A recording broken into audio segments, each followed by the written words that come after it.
discussed earlier, how to manage in these times, how to work from home, and stuff like that. But the bigger challenge right now is for people in leadership positions, and that's a real challenge.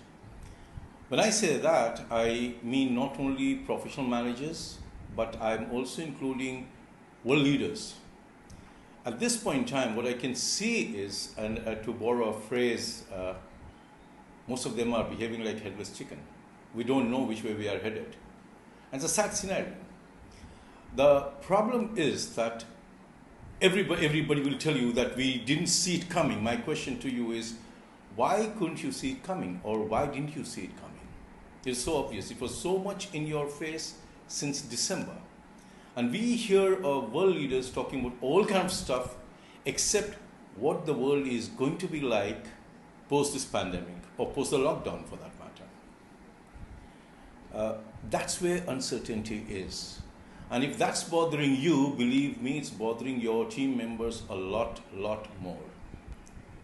If you ask me, one of the biggest challenges that anybody is facing at this point in time is, how would I be operating? Would I have a job for that matter? What kind of job would I have after this is over? When I come out of this lockdown, would I be required to go to workplace, or would I still be operating from home? What kind of client interface would I have? Would I be talking to clients face to face here on? Or would it still be from remote? Now, the problem is that most of us have not used our imagination or our vision. A good leader, a very good leader, is always about vision. And this is the kind of situation that demands that you be a good visionary. So create an imagery. Look at the world beyond this lockdown or even COVID-19. What kind of business, how are we running our business for that matter? Or will we be running business the way we are running it right now? What kind of trajectory would our business take? What kind of other business would we have to get involved into? And believe me, a lot of businesses would have to get involved into a whole lot of other areas if they are to survive. And if you are to flourish, then you really have to have a vision which is way ahead of everybody else. Now, this is one part of the story. So your responsibility is to create a vision for yourself. Create a vision. See the world beyond today and tomorrow and the next year.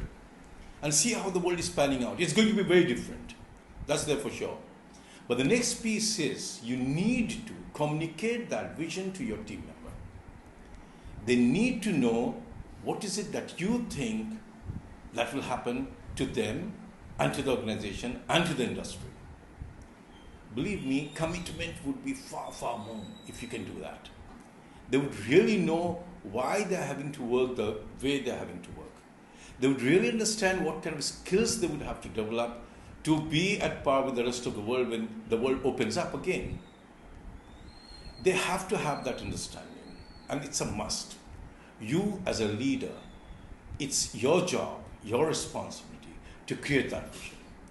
And if you can do that, believe me, not only will you be able to tide over the current situation, your people would be more committed, but you would be much better placed than most others to deal with the new world as it emerges. I hope this bit of discussion helps. Think about it. Try and apply a bit of it. Thank you very much.